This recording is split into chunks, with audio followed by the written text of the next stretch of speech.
Sendo bem objetiva, Mariana, o que me motivou foi quando você vem de uma família simples, quando você vem de uma família humilde, você não tem muitas opções de carreira, até porque você precisa distribuir o seu tempo entre estudar e trabalhar. E foi o que aconteceu comigo.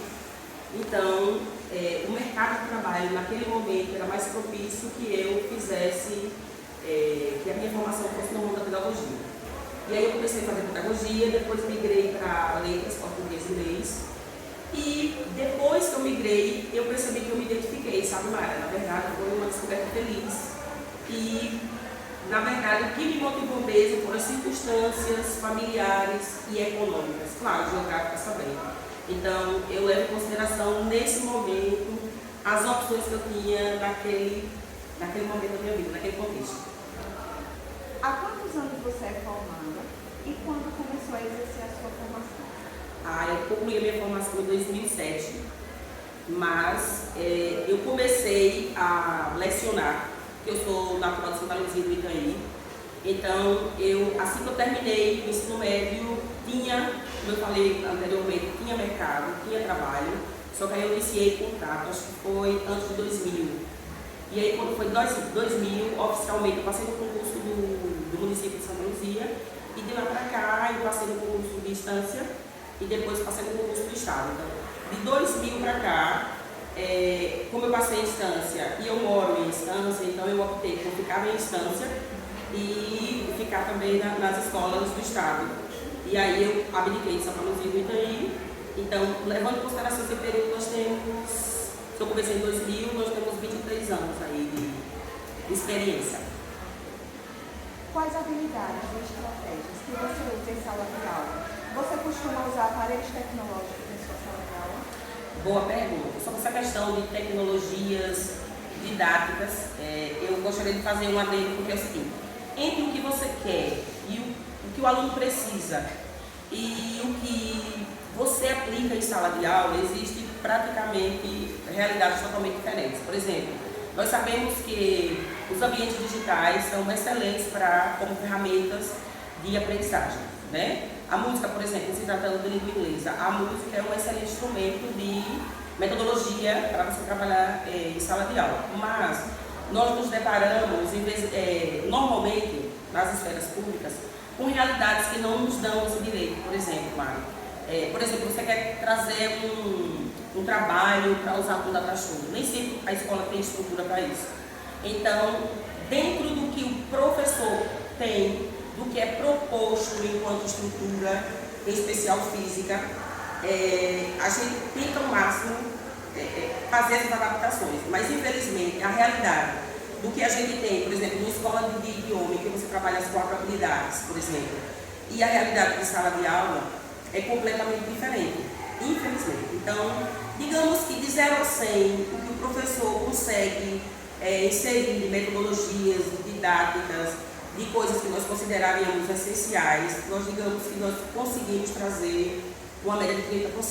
Isso porque o nosso alunado tem acesso à internet quando não é na escola, que normalmente não tem, mas ele tem na casa dele, tem nos ambientes que ele frequenta, como, por exemplo, restaurantes, esses locais que eles frequentam que possibilitam. Então, isso acaba facilitando também a nossa vida, mas no que diz respeito ao que a escola, as escolas especiais, algumas escolas públicas, podem ofertar, infelizmente, está muito longe do que nós gostaríamos de aplicar. Quais os métodos de ensino que você usa para atrair a atenção dos seus alunos? Tendo em vista a realidade dos meus alunos, nós utilizamos os ambientes digitais, nós utilizamos as redes sociais como estratégia para chamar a atenção. Nós mostramos a importância da língua estrangeira no nosso dia a dia, na nossa realidade, levando em consideração todos os itens que a gente consome na nossa casa, tanto eletrodoméstico, eletrônicos, enfim. Então, trabalhando nessa conscientização de mostrar ele a importância e o porquê de estudarmos um idioma estrangeiro no nosso país, é uma das técnicas ainda que nós encontramos para fazer o nosso aluno perceber que não é aleatório o ensino de espanhol, não é aleatório o ensino de língua inglesa.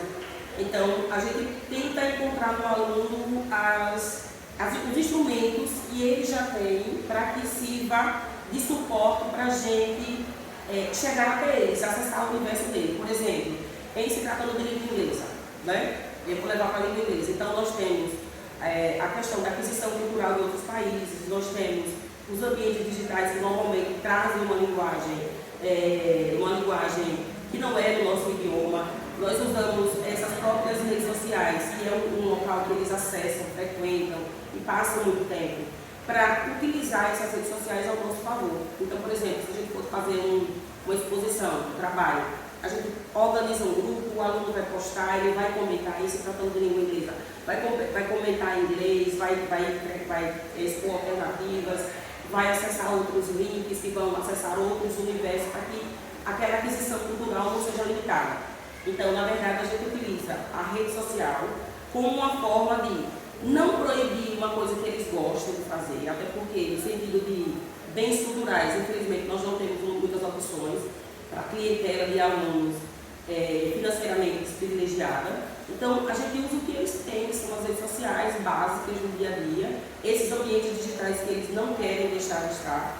E uma vez que o professor não percebe que esses ambientes digitais eles são aliados nossos, a gente separa um pouco do nosso aluno da nossa realidade e a gente acaba não atingindo o nosso objetivo. Então, a gente consegue um equilíbrio de trazer esses ambientes digitais para que ele perceba que a gente não está tão distante deles. Quais os planos futuros com a formação que você tem hoje? Bom, eu acredito que mais de 90% dos professores, eles pensam em fazer mestrado, doutorado ou, em resumo, se especializar para ele ofertar para os seus educandos. Eu acredito, Mari, que o melhor que ele possa oferecer. Por exemplo, nós temos realidades com os nossos alunos, o professor normalmente ele não tem um vínculo só. Então, por ele ter mais de um vínculo, a gente meio que passa correndo por esses ambientes, tá? E aí, o que acontece? A gente meio que não cria um vínculo com os nossos alunos. Então, normalmente, o professor que é comprometido ou que ele está inserido num ambiente que é saudável em relação à estrutura de pessoal, estrutura física, a questão discente, que são os alunos, eu acredito que ele busca, mesmo quando as condições não são as melhores, que é o que acontece na maioria das vezes, ele busca dar o melhor. Então, trazendo para exemplos mais concretos, por exemplo, eu compro impressora, eu compro tinta, às vezes a escola disponibiliza material, papel. E isso por quê? Porque nem sempre nós recebemos livros, por exemplo, nem sempre o livro atende a quantidade de alunos.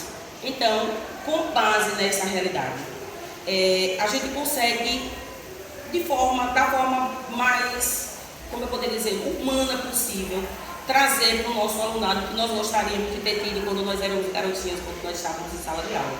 Então, eu acredito que o objetivo não só meu apenas, mas de todos os professores, independente de uma especialização, do terceiro grau, enfim, é que ele dê o melhor para o seu aluno e não esquecendo as subjetividades de cada um dele. O que seriam essas subjetividades? A gente aprender a lidar com cada realidade que vem de casa, não só aquela realidade que as pessoas entendem como padrão. Eu respeitar o meu aluno trans, eu respeitar o meu aluno negro, eu tenho uma proposta racista, eu respeitar a realidade do meu aluno quando ele diz que ele não fez o trabalho porque ele não tinha dinheiro para comprar o ofício, porque o pai não tinha dinheiro para ele vir para a escola. Eu entender no dia que eu fizer uma revisão, num horário diferente da minha aula, eu entender que o meu aluno que não esteve não pôde estar presente, ele não pôde porque ele ajuda o pai nesse horário. Então eu acredito que o professor ele vai dar o melhor dele quando ele tenta acessar a cada subjetividade que seus alunos trazem de casa. Então, mesmo quando o professor ele tem uma formação, doutorado, pós-doc, se ele não for um ser humano, se ele não for humano, Mariana, não vai adiantar nada, ele não vai acessar esses universos. A senhora se sente realizada com a profissão que tem hoje? E eu me emocionei. E eu vou dizer por que eu me emocionei. Porque vem de uma realidade muito, muito simples, Mariana, sabe? Então, se eu disser para você que eu me sinto realizada no sentido financeiro, eu estaria sendo hipócrita, tá bom? Então, a gente não trabalha por amor, porque amor não paga conta. Mas a realidade é que, como eu falei para você no início da entrevista, a questão de ser um professor foi uma descoberta feliz para mim, Mariana. Como ser humano, como professora, como mulher, como filha de 8 irmãos, por exemplo. Então, eu não sei se acontece com as outras pessoas, mas em mim, sabe, Mari, eu faço o que eu gosto. Sério. É claro que eu deveria ser mais valorizada pelos pais, pela família, pelo governo, pela estrutura escolar como um todo, deveria.